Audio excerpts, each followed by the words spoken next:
நரசிம்ஹா கதை. நரசிம்மரின் கதை இந்து புராணங்களில் ஒரு சக்தி வாய்ந்த மற்றும் பிரபலமான கதை.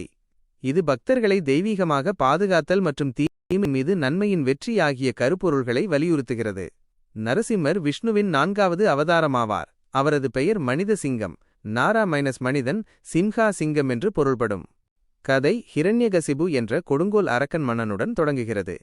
அவரது சகோதரனை விஷ்ணுவின் வராக பன்றி அவதாரம் கொன்றதால் ஹிரண்யகசிபு விஷ்ணுவின் மீது ஆழமான வெறுப்பை கொண்டிருந்தார்.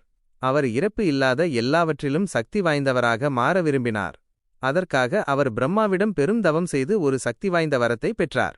அந்த வரத்தின்படி அவரை கொல்ல முடியாத சில நிபந்தனைகள்.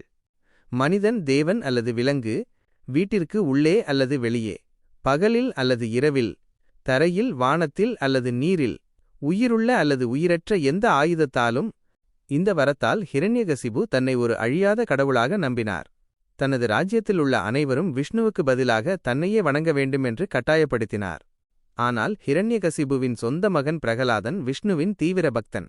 தன் தந்தையின் மிரட்டல்கள் மற்றும் முயற்சிகள் இருந்தபோதிலும் பிரகலாதனின் பக்தி அசைக்க முடியாததாக இருந்தது. தன் மகனின் எதிர்ப்பால் கோபமடைந்த ஹிரண்யகசிபு பிரகலாதனை பலமுறை கொல்ல முயன்றார். ஆனால் ஒவ்வொரு முறையும் விஷ்ணுவின் தெய்வீக சக்தி அந்த சிறுவனை காப்பாற்றியது. ஒருமுறை பெரும் கோபத்தில் ஹிரண்யகசிபு பிரகலாதனிடம், உன் கடவுள் எங்கே இருக்கிறார் என்றும் இந்த தூணில் அவர் இருக்கிறாரா என்றும் கேட்டார். பிரகலாதன் அசைக்க முடியாத நம்பிக்கையுடன், என் தந்தையே, அவர் எங்கும் இருக்கிறார், இந்த தூணிலும் இருக்கிறார் என்று பதிலளித்தான்.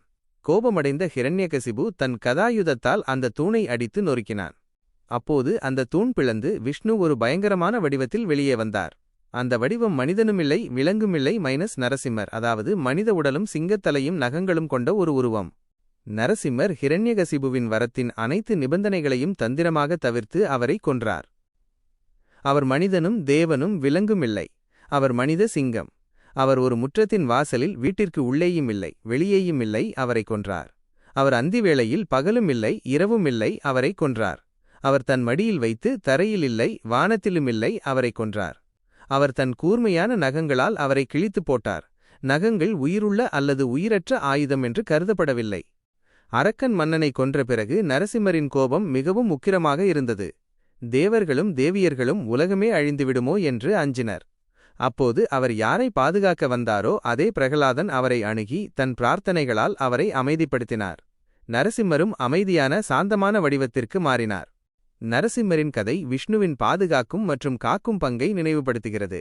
மேலும் தெய்வீக நீதி எப்போதும் வெல்லும் என்பதையும், உண்மையான நம்பிக்கையும் பக்தியும் மிகப்பெரிய தீமையின் முன்னிலையிலும் பாதுகாக்கப்பட்டு பலனளிக்கும் என்பதையும் காட்டுகிறது.